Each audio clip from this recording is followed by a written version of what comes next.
अल्लाह ताला फरमाए तो इल्ला सियाम, पर 10 खां वठी 700 गुना वारो जेको सिलसिलो आहे उहो ॿियनि अमलनि जे लाइ रोज़ो उन खां मथे आहे। इल्ला सियाम, रोज़ेदार खे जेकर रोज़ो अफ़तार कराइजे तो उनजो छा सवाब, केतिरो सवाब आहे? कुतुब हदीस में इन जी माशाअल्लाह तमामु वॾी वज़ाहत है, तो तमामु वॾो नेकी जो कमु आहे।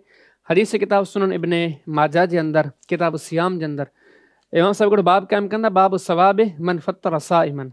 उन में हदीस मुबारक मौजूदु आहे। पाण सल्लल्लाहु अलैहि वसल्लम ने फरमायो, मन फतर साइमन, को माण्हू कंहिंखे रोज़ो इफ़्तार कराए थो, कान लहू मिसल उजूरिहिम, तो उन माण्हू खे रोज़े रखण वारा जिन रोज़ो रखियो ऐं रोज़ो इफ़्तार कयो त इफ़्तार कराइण वारे खे बि रोज़े जेतिरो ई अजर थींदो। मिन गैर ऐं युनक़स मिन उजूरिहिम शैआ, ऐं इहो जेको अजर आहे इहो उन इफ़्तार करण वारनि मां का बि सवाब में कमी कोन थींदी।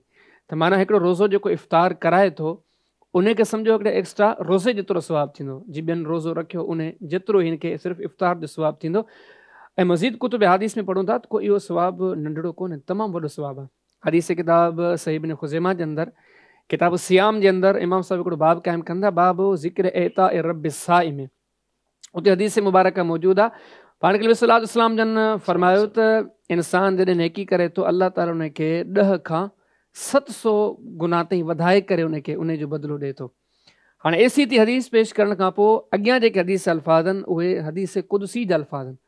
अॻियां नबी करीम सल्लल्लाहु अलैहि वसल्लम फरमाइनि था, अल्लाह ताला फरमाए तो इल्ला सियाम, पर 10 खां वठी 700 गुना वारो जेको सिलसिलो आहे उहो ॿियनि अमलनि जे लाइ रोज़ो उन खां मथे आहे। इल्ला सियाम, सिवाइ रोज़े जे।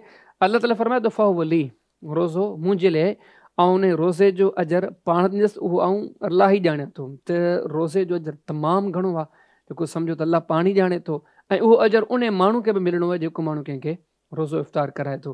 त यानी कि रोज़े इफ़्तार कराइण जो सवाबु जेको कुतुब हदीस में अचे थो, त ईअं सम्झो त हिकिड़े रोज़े रखण जेतिरो आहे।